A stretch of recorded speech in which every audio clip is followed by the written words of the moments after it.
Vamos aqui falar hoje um pouco sobre a penhora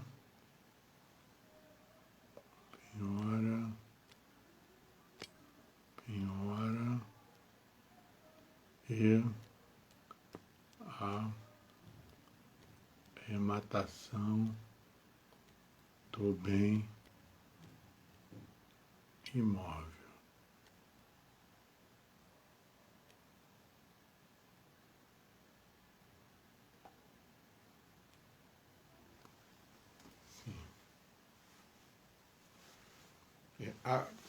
Vamos falar um pouco, então, inicialmente sobre a penhora e, posteriormente, a arrematação do bem imóvel.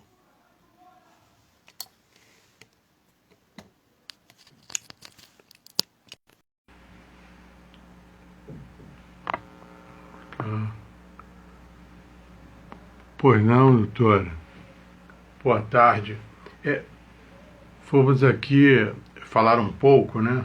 Introduzir esse tema, a penhora e a arrematação do bem imóvel, ver se as pessoas chegam, né? Porque essa hora do almoço, estava gravando alguns vídeos aqui, aí resolvi fazer ao vivo. Inicialmente a penhora. Por que a penhora?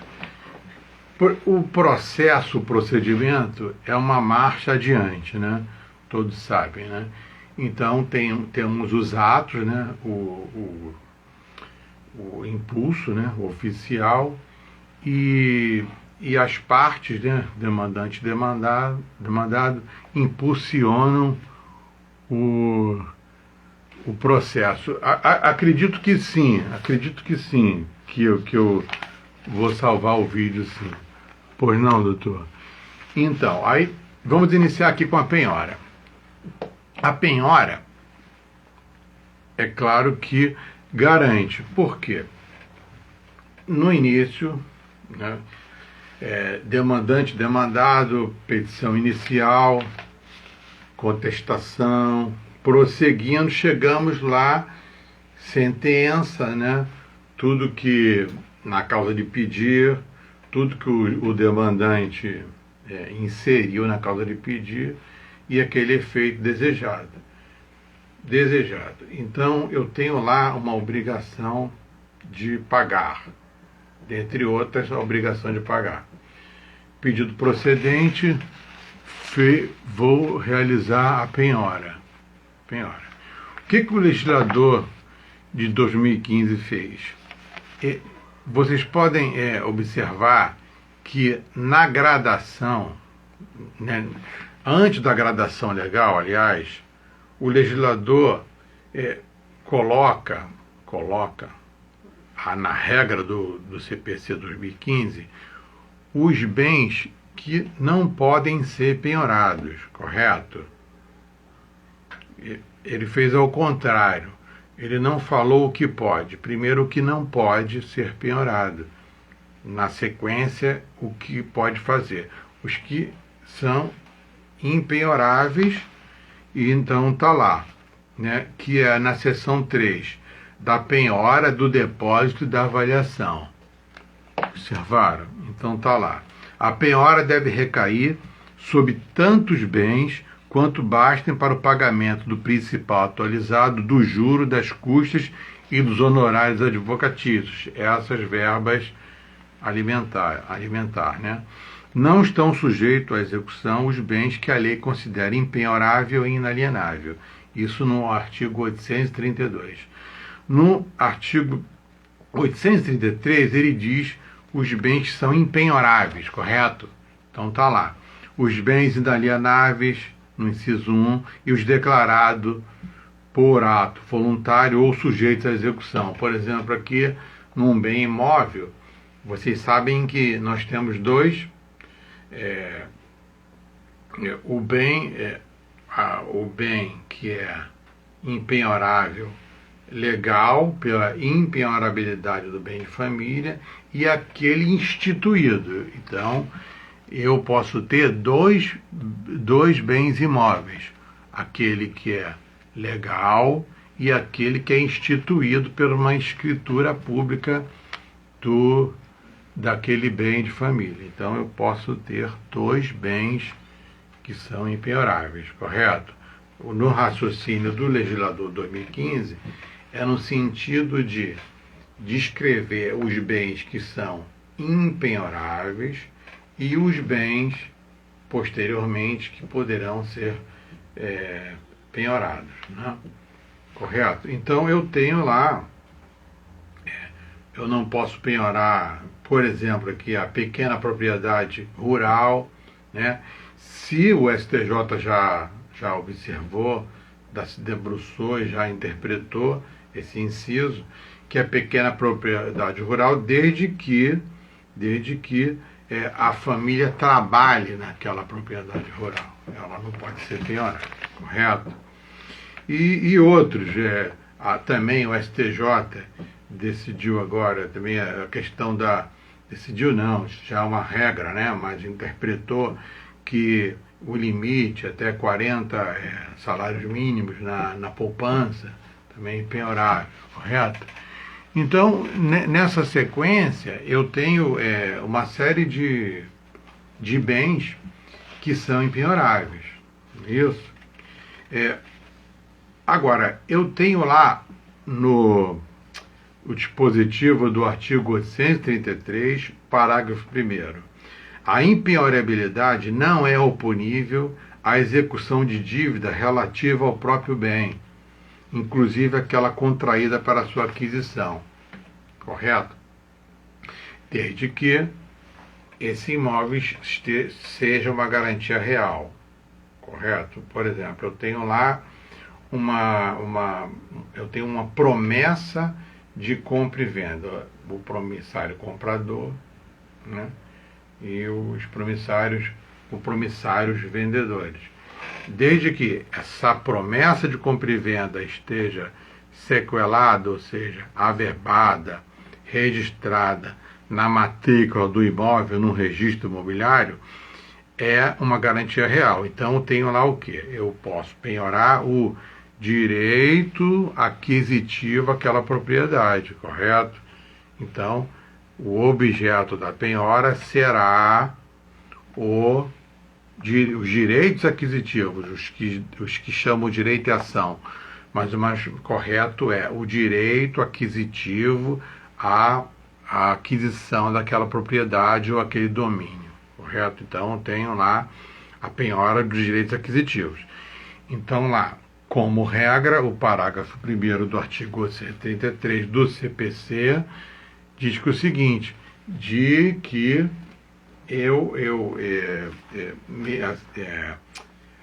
a impenhorabilidade não é oponível à execução de dívida relativa ao próprio bem. Então, se tiver uma dívida em relação àquele bem, inclusive aquela contraída para aquisição, eu não posso alegar esses bens que não são sujeitos à penhora de acordo com a seção 3 e a subseção do objeto da penhora, que é do artigo 831 e seguinte. Eu estou falando aqui no parágrafo 3º do artigo 833, que são impenhoráveis, correto? Porque, para quem chegou no início, mas quem está entrando agora nessa mini live, pois não, doutores, o legislador 2015, repito, ele colocou como regra, pois não, doutor, como regra, inicialmente, para se falar em penhora, posteriormente a arrematação, daqueles bens que são impenhoráveis.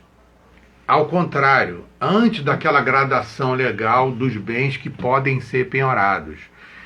O legislador colocou até, vamos dizer assim, didaticamente, aqueles bens que não são passíveis de penhora, correto? Então ele colocou aqueles bens, aqueles direitos que não podem ser penhorados, que é da regra do artigo 831 e seguinte. Agora eu falo do parágrafo 3º do artigo 833, que diz que aquele direito aquisitivo que a impenhorabilidade não é oponível à execução da dívida relativa ao próprio bem. Então, posso penhorar o direito aquisitivo que está epigrafado naquela promessa de compra e venda, desde que ela seja sequelada, averbada e registrada na matrícula do imóvel. Para ser um direito real, é necessário estar lá epigrafado e registrado, sequelado na matrícula do imóvel. Prosseguindo, então, da penhora, eu tenho lá na regra do artigo 835 do Código de Processo Civil, que diz, que fala que da obediência, né, a gradação legal, que a penhora observará preferencialmente a seguinte ordem, que é a gradação legal da penhora. Não é? Então tá lá. Primeiro, eu tenho o quê? Dinheiro em espécie, ou em depósito, ou aplicação, ou instituição financeira. Que o 835 vai remeter lá à regra do artigo 854, não é? Para fazer a penhora, né? Que é a do dinheiro. Isso será objeto de outro vídeo, outra live, outro compartilhamento aqui, que é a questão daquela penhora chamada penhora online, que na verdade não é a penhora de início. Primeiro arrecada, né? Arrecada. O juízo, a requerimento do exequente, deixa aquele bem bloqueado, bloqueia aquele valor. É claro que tem as regras do artigo 854 do dinheiro ou aplicação financeira, e é instado ao executado o prazo de 5 dias, né, para dizer se houve indisponibilidade de valor maior do que aquele objeto da execução, daquele valor exequendo, correto? Então, essa penhora em dinheiro, que é a preferência que, por opção do legislador, da regra do CPC, lá da gradação legal, que foi no CPC 73 e continuou no CPC 2015, sendo dinheiro para satisfazer o crédito lá exequendo, né? Na execução, no cumprimento de sentença, correto? E que é o dinheiro. Agora, na questão aqui, objeto aqui dessa pequena explanação, a penhora é a arrematação do bem imóvel, ou seja, penhorou, ainda nesse caso do dinheiro é outra coisa, né? Arrecadou, bloqueou para depois penhorar. Depois, passado aquele prazo, é que vem a penhora, tá bom? Aquilo já é uma outra coisa, vai ser objeto de uma outra live, de um outro questionamento, de outro compartilhamento. Então, a penhora aqui, fazer a penhora para depois a arrematação do bem imóvel.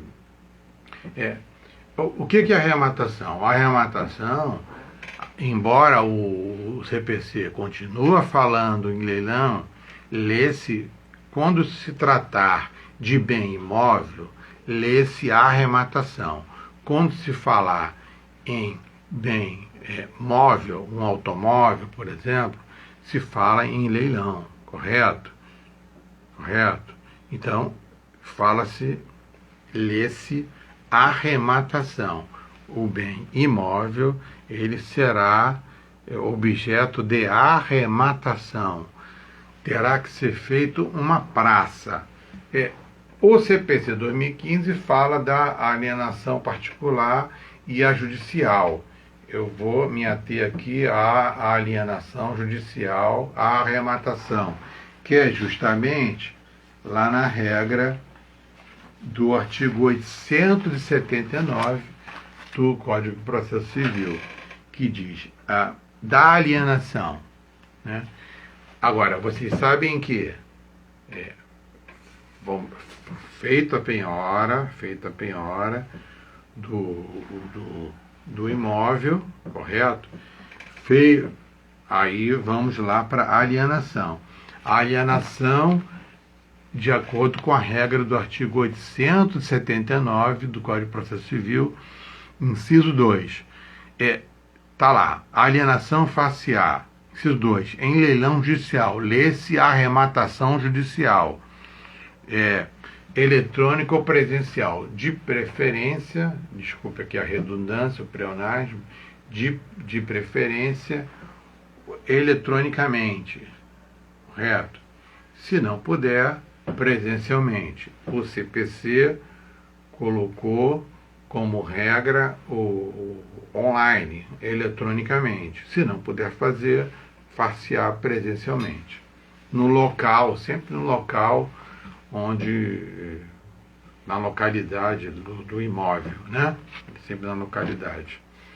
Então, se não for efetivada a... Reparem que o CPC sempre coloca uma exclusão. Se não fizer a adjudicação do bem, aí que se fará, o exequente poderá requerer alienação por sua própria iniciativa, né? Ou por o intermédio de corretor ou leiloeiro público. Normalmente é leiloeiro público, a qual o exequente indica o leiloeiro, correto? De acordo com o Conselho Nacional de Justiça, os tribunais, na maioria, que estamos no Rio de Janeiro, tem os leiloeiros públicos, chamam leiloeiros públicos, né, para fazer a arrematação. E existe um cadastro, né? Mas normalmente, na prática, o exequente indica aquele leiloeiro público, correto?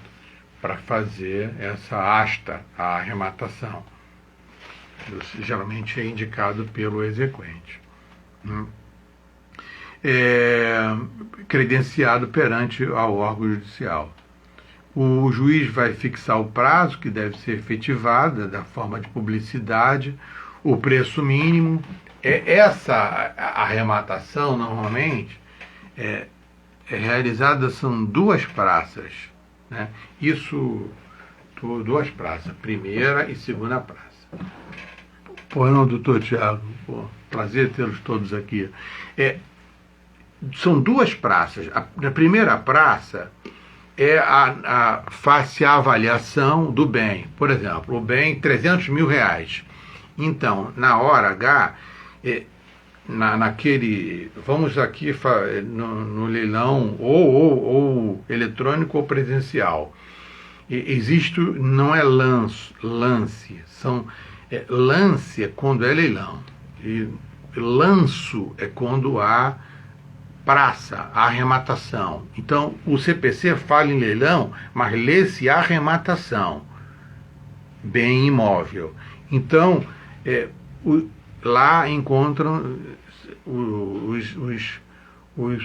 no caso, os licitantes, né?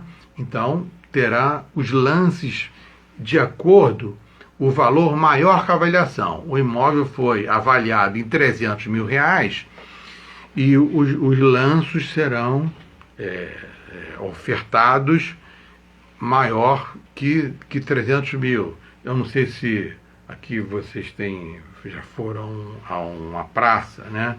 Mas é assim, levanta o dedo, lá está o leiloeiro, né? E ele explica, lê o edital público, né, claro, e diz o que tem, os gravames, as dívidas que oneram o imóvel, as dívidas chamadas próprio terreno, que aderem à coisa, né, como o IPTU, né, condomínio, as dívidas fiscais que oneram, que estão onerando aquele bem imóvel, correto? Então, na primeira praça, né? Na primeira praça, sempre valor maior que a avaliação. Essa avaliação é atualizada.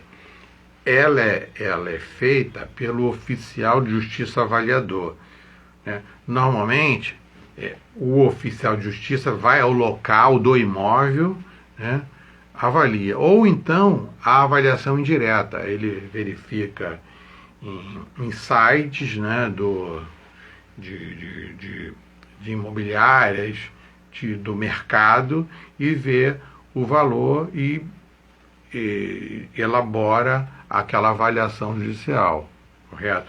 E essa avaliação, ela, ao longo do tempo, ela é atualizada pelo valor ali de mercado. Normalmente é o valor de mercado daquela região, daquele imóvel, correto? Então, na prática, pragmaticamente, para arrematar o imóvel, os arrematantes, né, as pessoas que arrematam, ou fazem na segunda praça, correto? Na segunda praça. Porque na segunda praça, a regra do CPC não admite o preço vil. O que é preço vil? O preço vil, normalmente, não pode ser menos que 55% do imóvel, correto? Por exemplo, 300 mil, a arrematação na segunda praça normalmente é 160 mil, correto? Nunca menos que 150 mil, que nesse exemplo o imóvel foi avaliado em 300 mil reais, correto? Então lá licitante, né, arrematante, ofereço lá lanço 151, aí o outro 152, 155, né, até arrematar aquele imóvel, correto? E ali, isso é a chamada praça, que a confusão é a questão do leilão ou arrematação. E a diferença é essa: se for bem imóvel, a qual estamos falando, aqui o leilão ou a arrematação judicial. E o leilão é quando se fala em bem móvel, correto? Então, quando o código diz alienação, alienar quer dizer sempre transferir, né? Transferir transferir posse, transferir propriedade. O locador transfere a posse direta para o locatário. Então é a alienação também. A alienação não é só venda, não é só arrematação, correto? Alienar quer dizer transferir. Alia é a alienação. Alienou, transferiu, correto? Então, nessa alienação, na modalidade arrematação, é tida pela jurisprudência, não pela regra, viu? Pela jurisprudência, como aquisição originária da propriedade. Não veio ainda, pasmem, no CPC 2015, como a arrematação, aquisição originária. Só que pelo princípio da confiança legítima e segurança jurídica, a alienação, embora a própria lei fale lá na regra do artigo 903 do CPC,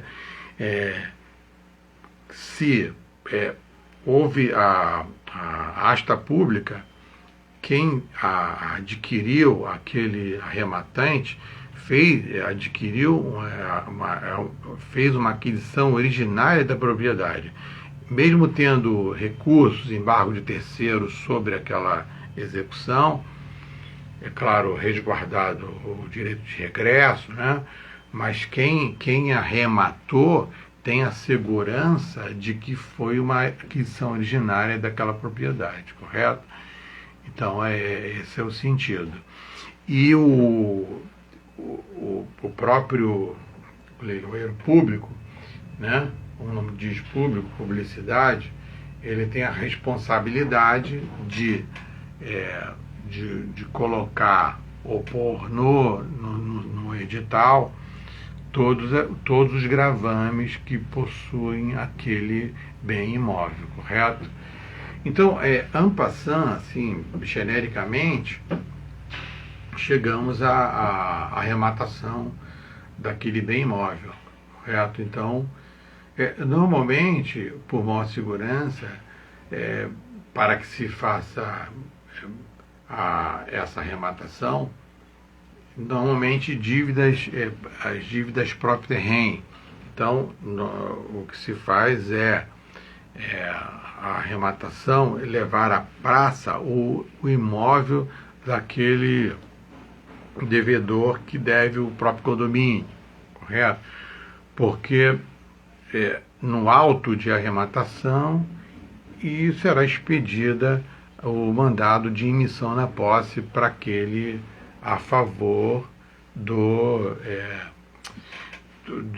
arrematante, correto? Mesmo que esteja ocupado, desde que tenha ocorrido as regras do CPC, a intimação para aquelas pelas duas astas públicas, duas praças, daquele ocupante do imóvel, se o imóvel estiver ocupado, correto? Então, genericamente, chegamos à arrematação e, na sequência, ao longo do tempo, vou postar vídeos aqui no perfil e também lá no meu canal do YouTube sobre a arrematação dos imóveis que é um instituto do direito imobiliário, a qual temos que observar diversos ramos do direito, diversos institutos e ramos do direito civil, direito do consumidor, né, o próprio direito constitucional, direito das coisas, e nessa abordagem os princípios constitucionais, né, direito à moradia, sempre observado os princípios e as regras, porque vocês sabem que na própria execução eu tenho que observar aqueles princípios constitucionais e os princípios da própria execução menos gravosa, né? E com algumas exceções, no caso aqui da arrematação do próprio bem, que o próprio legislador, na própria regra do CPC, se for dívida próprio terreno, por exemplo, de condomínio, esse imóvel, ele mesmo sendo único daquela pessoa, ele pode ser levado à praça e arrematado porque é dívida próprio terreno, dívida da própria coisa, correto? E quem receber, quem for o arrematante, receberá, sendo que tudo vai estar naquele edital daquelas praças para ele saber, né, o que ele está arrematando, aquelas dívidas, todas elas estarão lá naquele edital a publicação, né, a publicidade daqueles editais, daquelas praças, correto? Então, mais ou menos foi isso, genericamente sobre a arrematação do bem imóvel, falarei posteriormente. E um grande abraço, e se alguém tem alguma pergunta a fazer, senão eu vou aqui. As pessoas, obrigado aqui por terem participado aqui dessa mini live. Eu vou ver se eu marco aqui uma live aqui maior, e se alguém quiser fazer alguma pergunta, pode fazer agora ou posteriormente pelo direct, tá? Estou aqui à disposição, se eu souber eu compartilhar, né, o pouco de conhecimento. É um imenso prazer, é uma honra ter todos aqui, correto? Então, eu agradeço. Eu sei que a maioria está às voltas aí com a prova da OAB, né, daqui a uma semana, eu entendo, todo mundo aí apreensivo, né, mas de qualquer forma é isso, e eu desejo a vocês que vão fazer prova e uma boa prova, né, a vocês, e insisto que vocês vão conseguir. e aqueles que já são advogados, como eu, e nessa luta aí, cumprindo prazos, né, e sempre estudo, né, as voltas com os estudos, que os estudos serão realmente eternos enquanto nós abordarmos e seguimos aqui nessa nossa profissão. Um grande abraço a vocês, tá? Obrigado por tê-los aqui, tá? Um grande abraço.